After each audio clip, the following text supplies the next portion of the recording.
So dear students, ये देखो graph of displacement against time, velocity against time, acceleration against time. आपने देखा कि when particle starts from main position, तो ये उसका मेन पोजीशन है। उसके बाद में एक्सट्रीम पोजीशन जाएगा, फिर वापस main position, then extreme position and then main position.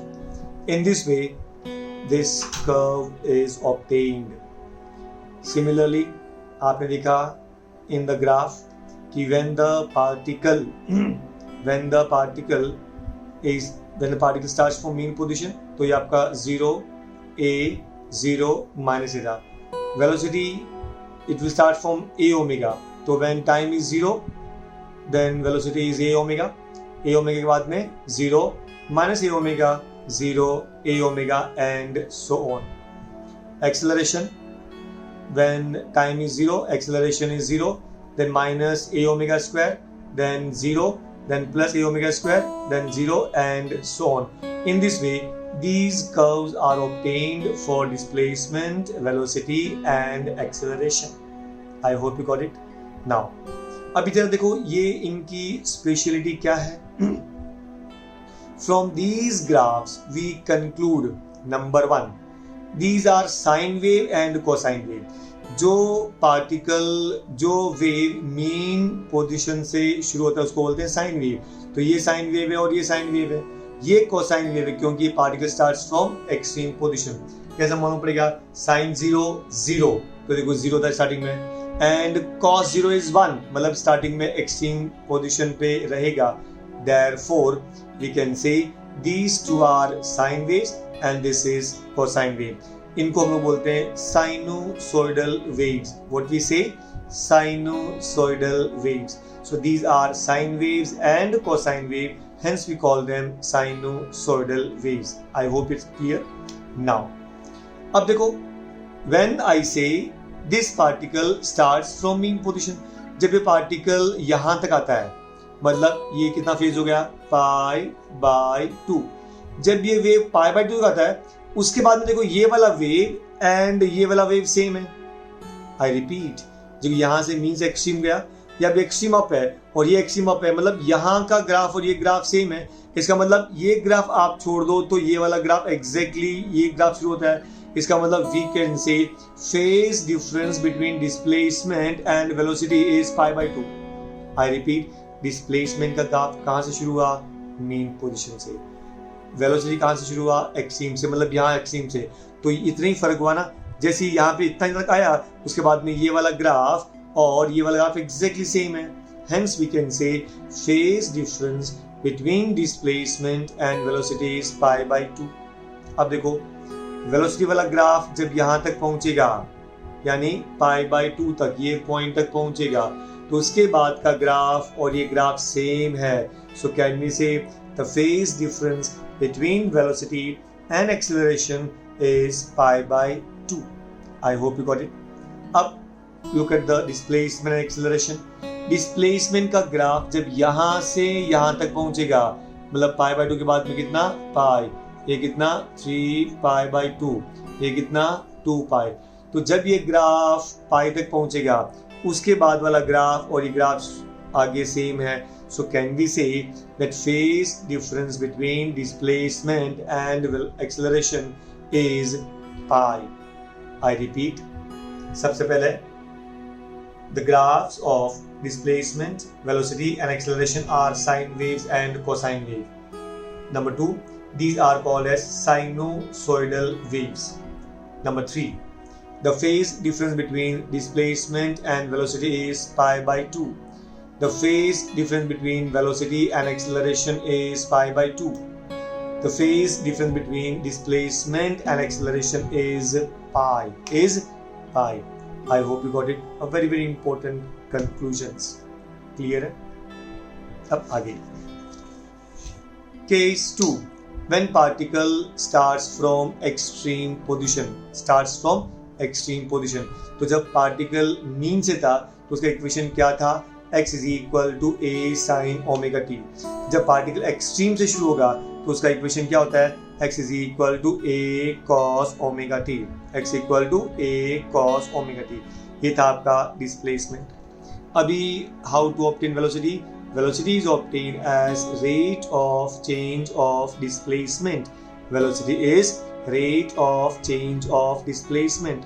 So v equal to, इसका आप डेरिवेटिव ले लो, ये कांस्टेंट है बाहर आ गया, derivative of cos omega t sin omega t, derivative of omega t omega, लेकिन cos का क्या होता है minus sin omega t. I repeat, ये आपने ले लिया कॉमन क्योंकि कांस्टेंट है, derivative of cos omega t sin omega t मतलब minus sin omega t, and again derivative of omega t, it is omega, so it is minus a omega sin omega t.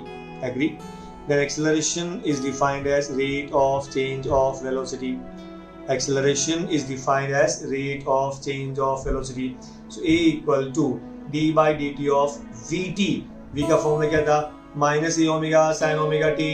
पहले minus a omega common ले लो बाहर, minus a omega, फिर derivative of sin omega t cos omega t, कितना cos omega t, और again derivative of omega t is omega, तो इसलिए omega square हो गया, and therefore acceleration is minus a omega square cos omega t। I hope you got it. वापस जब जैसा हमारा पहला टेबल में था वैसे ही time will be 0 t by 4 t by 2 3t by 4 t 5t by 4 etcetera. Omega T भी उसका सेम रहेगा, 0 पाई by 2 pi 3 pi by 2 2 pi and 5 pi by 2। I hope you got it. Generally अगर आपको पहला आ गया तो सेकंड आप खुद से कर सकते हैं, तो और वो पहला ग्राफ में और ये ग्राफ में ये दोनों सेम रहेगा, कोई चेंज नहीं है। आई hope you got it. Now अभी डिस्प्लेसमेंट, चूंकि particle starts from mean position, तो आप जरा देख लीजिए, पहले ओमेगा टी कितना 0, तो ओमेगा टी 0 cos 0 1 इंटू ए, तो स्टार्ट्स फ्रॉम ए, उसके बाद में 0 minus A 0 A 0। I hope you got it. आपको मैंने बताया था लास्ट टाइम भी कि ऑल्टरनेट 0 मिलेगा और एक बार ए तो दूसरी बार माइनस ए मिलेगा। फिर चलते हैं वेलोसिटी पे। What's velocity? v equal to d x by d t, ये आपका वैल्यू वेलोसिटी का। पहले ओमेगा टी 0, तो omega t 0 sine 0 0 0 into minus a omega 0। Is that clear? फिर omega t pi by 2 sine pi by 2 1 into minus a omega. अब आगे आपको मालूम है 0 के बाद माइनस ए ओमेगा, फिर 0, फिर ए ओमेगा, फिर 0, फिर minus a omega. In this will alternate 0 and A omega आपको मिलेगा। आई होप यू गॉट इट। अब चलते हैं एक्सेलरेशन, ये आपका फॉर्मूला एक्सेलरेशन। सबसे पहले omega t 0, omega t 0 cos 0 1 into minus a omega square minus a omega square, उसके बाद 0, उसके बाद ए ओमेगा स्क्वायर, उसके बाद 0, उसके बाद माइनस ए ओमेगा स्क्वायर, उसके बाद 0। I hope you got it. In this way alternate you should know. Clear हुआ? ये आपको ग्राफ याद रखना, particle starts from extreme position, a से शुरू होगा और फिर आपको दूसरे ग्राफ मिल जाएंगे। देख लीजिए, डिस्प्लेसमेंट शुरू कहां से हुआ? एक्सट्रीम पोजीशन से। When time is 0 then displacement is a के बाद 0 then minus a then 0 then a. Is that clear? अभी velocity phase difference is pi by 2, तो यहाँ ग्राफ आने के बाद में ये वाला ग्राफ यहाँ से शुरू करना चाहिए। सो ये वाला ग्राफ यहाँ शुरू किएंगे तो टाइम टी इक्वल टू 0 0, उसके बाद minus a then 0 then I am sorry a omega then 0। I repeat, 0 के बाद माइनस ए ओमेगा, क्योंकि maximum value minus a omega plus a omega. So minus a omega then 0 then a omega then 0। अब उसके पाई by 2 के बाद में ये वाला ग्राफ शुरू ऐसा और ये ग्राफ सेम होना चाहिए। तो एक्सेलरेशन का when time t is 0, acceleration is minus a omega square then 0 then a omega square then 0 then minus a omega square. I hope you got it. पक्का? Conclusion same. These are sine waves and cosine waves, मतलब they are sinusoidal waves. ये आपका हो गया cosine wave, ये sine wave, ये cosine wave, क्योंकि ये दोनों स्टार्ट्स फ्रॉम एक्सट्रीम पोजीशन, तो ये कोसाइन वेव है, ये साइन वेव है। Is that clear? They are smooth curve. Then phase difference between displacement and velocity pi by 2, velocity and acceleration pi by 2, displacement and acceleration pi. I hope you got it. कोई doubt? पक्का? Now see please.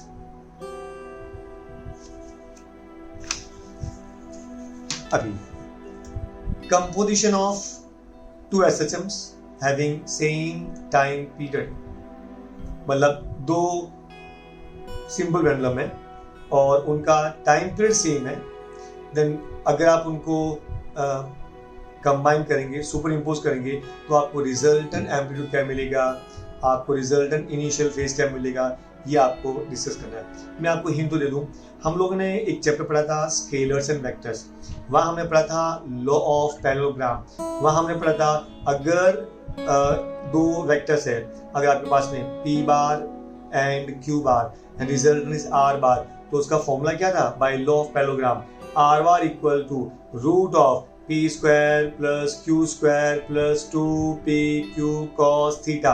I hope you got it. ये हम लोग इसमें भी same prove करेंगे, इसके अंदर भी, SHM में भी। पॉइंट नंबर 2 हमने क्या पढ़ा था, if two vectors are in the same direction they will be added, यहाँ भी हम लोग पढ़ने वाले हैं। हमने क्या पढ़ा था, if two vectors are in exactly opposite direction they will be subtracted, यहाँ पे हम लोग वही पढ़ने वाले हैं।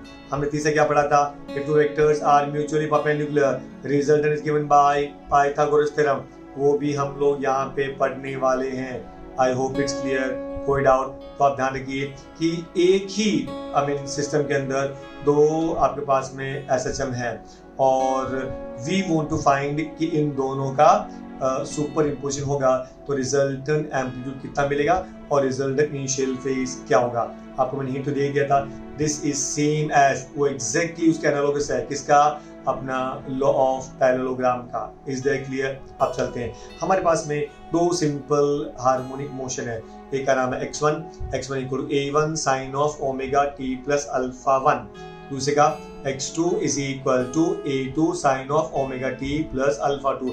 ये आपको तो मालूम है इक्वेशंस ऑफ डिस्प्लेसमेंट, ये क्या आपका equations of displacement. Is that clear? a1 बोले तो amplitude, omega angular frequency, phi1 initial phase, तो पहले वाले का एम्पलीट्यूड a1 और इनिशियल फेज phi1। रिमेंबर दोनों सिंपल हार्मोनिक मोशन का टाइम पीरियड सेम है, इसका मतलब उसका एंगुलर फ्रीक्वेंसी भी सेम होगा, तो उसको हम लोग ओमेगा 1 ओमेगा 2 नाम नहीं देंगे। Is that clear? दूसरा इक्वेशन क्या था, x2 is equal to a2 sine of omega t plus phi 2। I hope it's clear. कोई डाउट? पक्का। अब by principle of superposition of waves can we write x is equal to x1 plus x2। आप इनको आप add कर दीजिए तो क्या मिलेगा, x is equal to a1 sine of omega t plus phi1 plus a2 sine of omega t plus phi2। या आपको मैं लिख दे x1 प्लस x2। एग्री ना से प्लीज। ये फॉर्मूला आपने पढ़ा था, sine of a plus b, याद आपको formula, sine of a plus b। Formula क्या होता है, sine of a plus b is sine a cos b plus cos a sin b। I repeat, sine of a plus b इधर भी use होगा और यहाँ पे भी। तो एक्चुअली फॉर्मूला क्या है, sine of a plus b is sine a cos b plus cos a sin b। Is that clear? वो फॉर्मूला यहाँ पे सब्स्टिट्यूट करो तो a1 बाहर ले लिया आपने, sine of omega t plus phi1 कैसे लिखेंगे, sine of omega t into cos phi1 sine a cos b, ये cos b ये cos b हो गया, sine a cos b plus cos a sin b, तो क्या होगा cos omega t plus sine phi1। I hope you got it.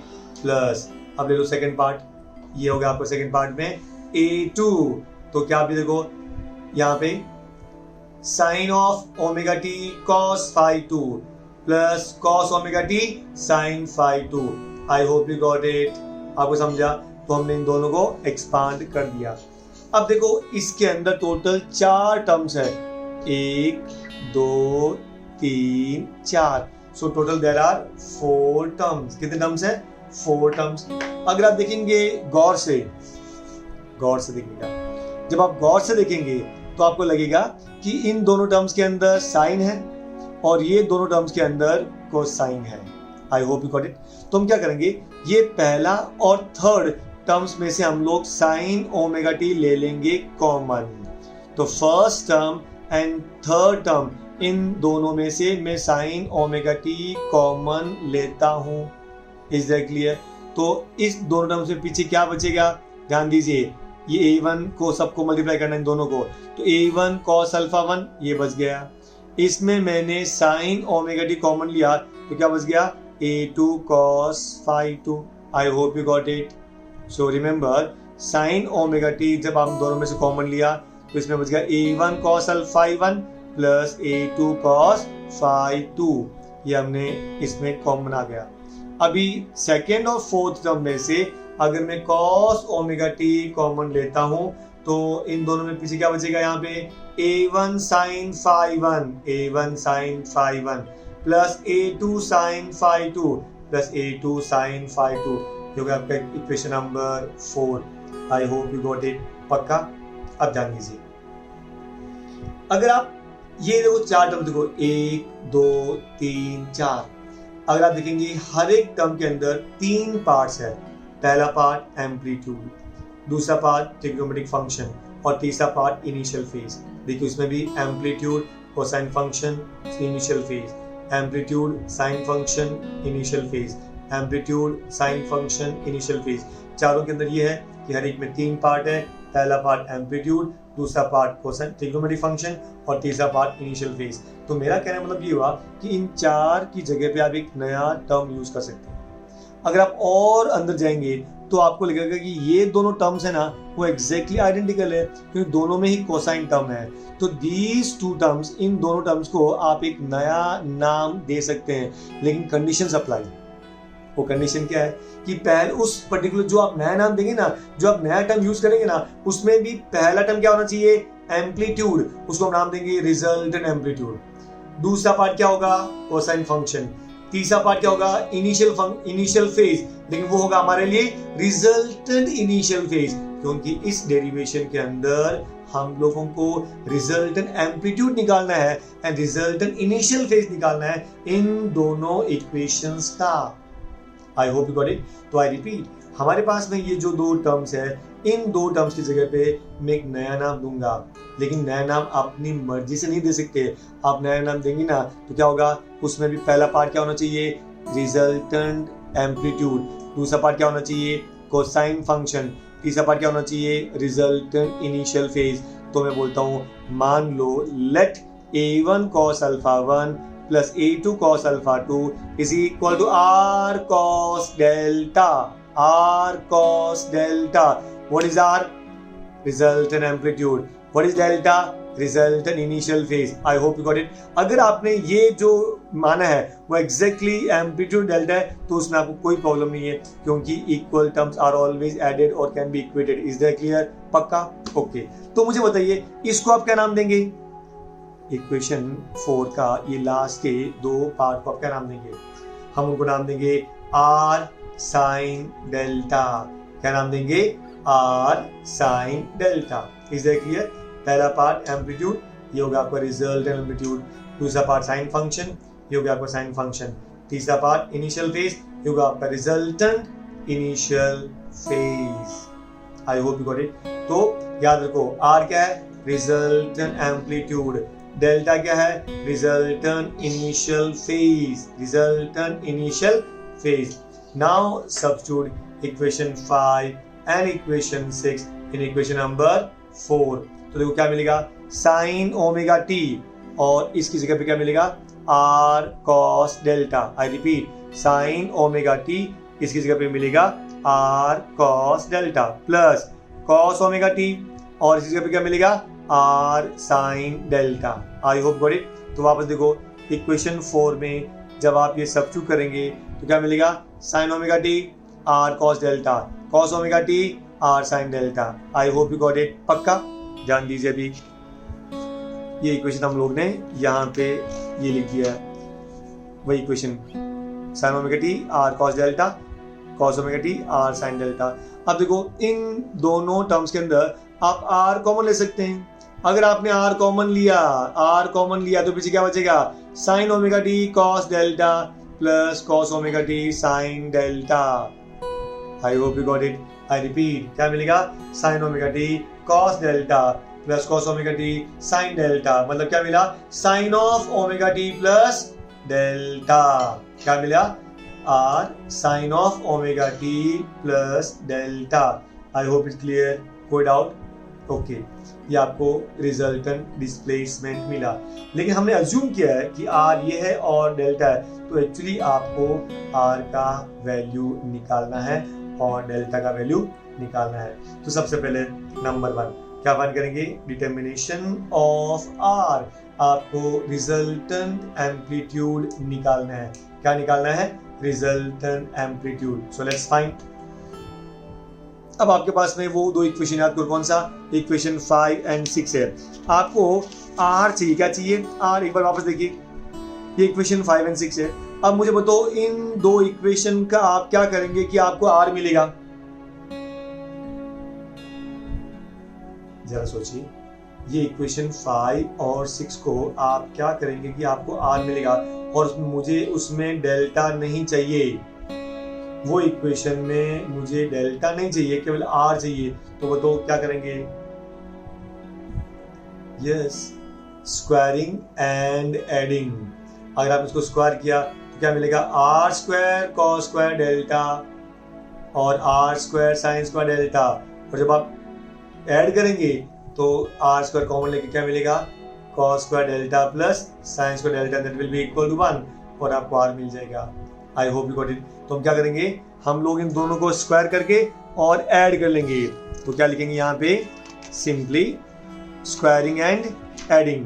तो देखो, squaring equation 5 and 6 and we have to add it. Clear हुआ? अभी पहले इक्वेशन 5 क्या था, आर कॉस डेल्टा, स्क्वायर कर दीजिए, equal to a1 cos alpha 1 plus a2 cos phi 2, sorry ये phi 1 नाम है, a1 cos phi 1 plus a2 cos phi 2, हमने इसको स्क्वायर कर लिया। Okay, r square cos square delta equal to a plus b the whole square, a plus b the whole square, a square plus b square plus 2ab। I hope you got it.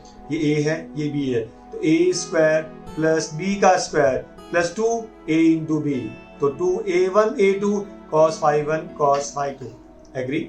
अभी squaring equation 6, equation 6 क्या था, r sin delta, तो r sin delta the whole square, क्या मिला, a1 sin phi 1 plus a2 sin phi 2 the whole square. तो मिलेगा r square sin square delta equal to a1 square plus a1 square sin square phi 1 plus a2 square sin square phi 2 plus 2a1 a2 sin phi 1 into sign phi 2। I hope you got it. अब equation 7 और 8 को हम लोग add करेंगे। यहाँ ध्यान दीजिए, r square cos square delta plus r square sine square delta, r square लेंगे हम कॉमन, क्या मिलेगा, cos square delta plus sine square delta. फिर ये वाला टर्म ऐड करेंगे, इसमें हम लोग a1 स्क्वायर कॉमन ले लेंगे, ये वाला ऐड करेंगे, a2 स्क्वायर कॉमन ले लेंगे, ये वाला ऐड करेंगे, 2a1 a2 हम लोग कॉमन ले लेंगे। आई hope you got it. Look at the next part.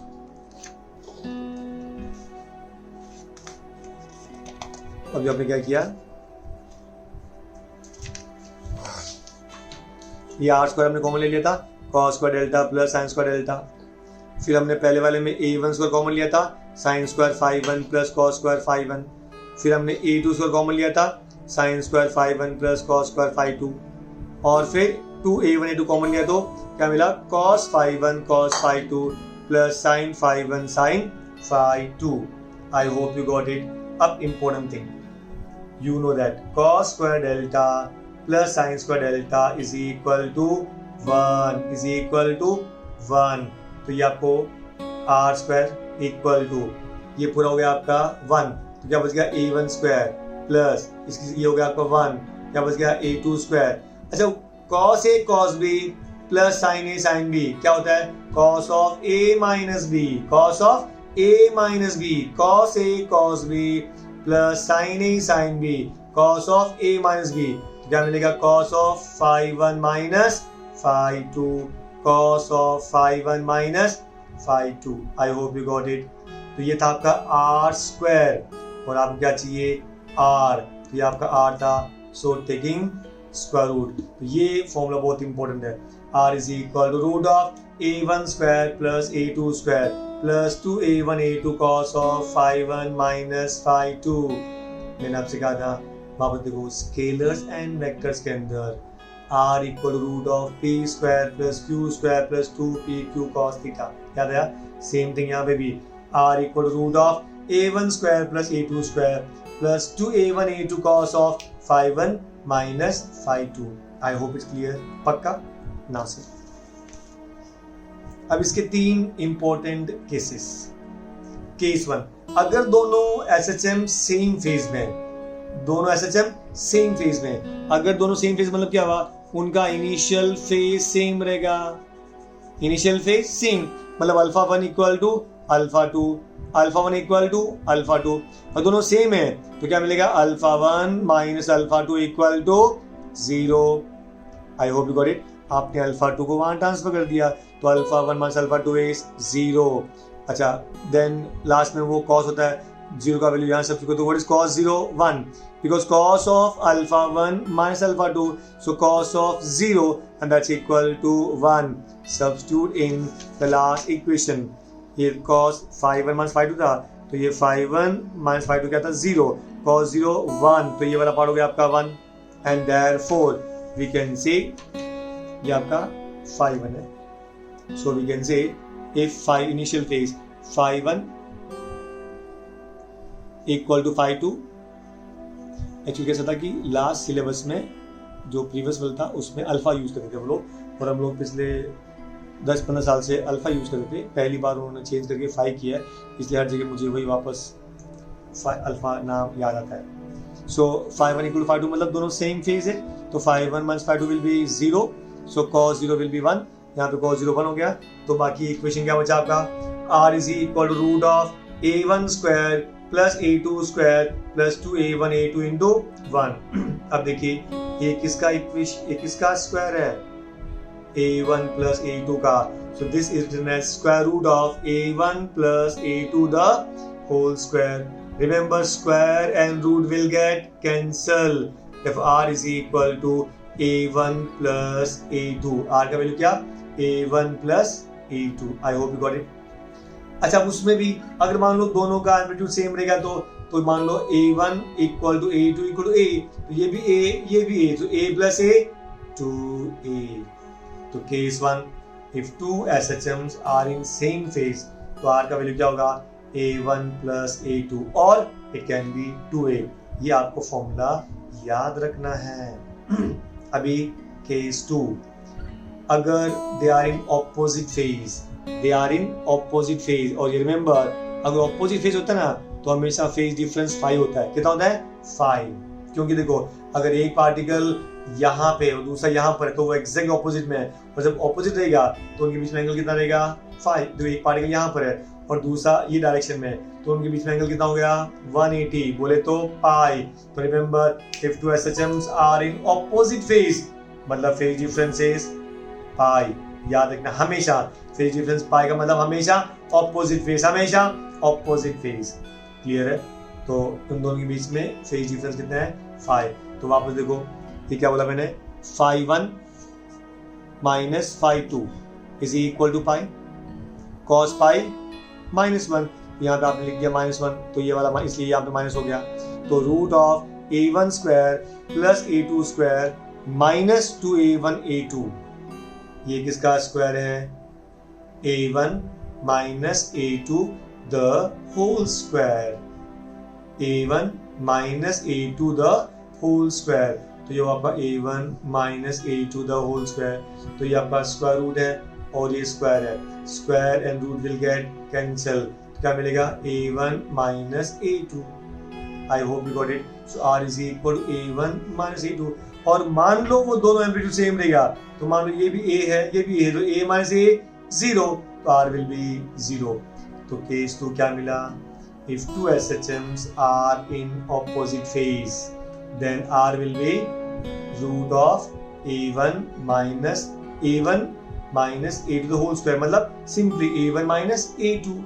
So r is a1 minus a2 और दोनों सेम रहेगा तो r equal to 0, because if two vectors are equal and opposite, resultant will be 0.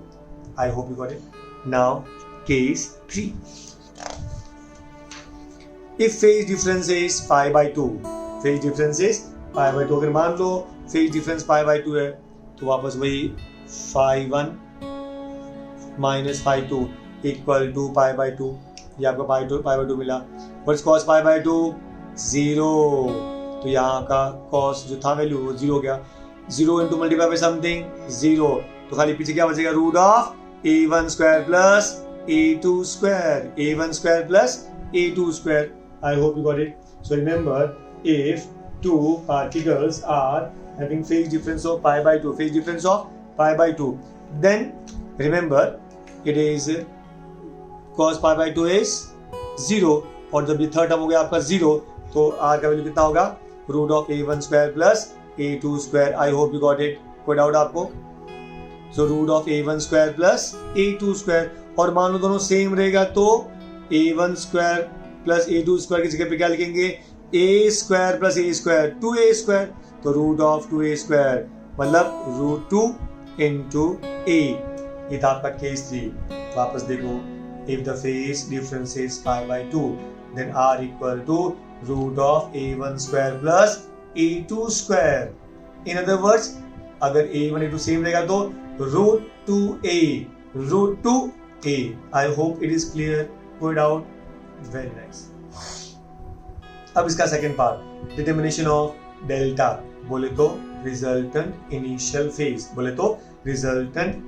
Phase, is that clear? Now अभी वापस ध्यान दो, कौन सा इक्वेशन नंबर 5 and 6, वो क्या था? इक्वेशन 5 and 6 क्या था जो आप उसको डिवाइड करेंगे?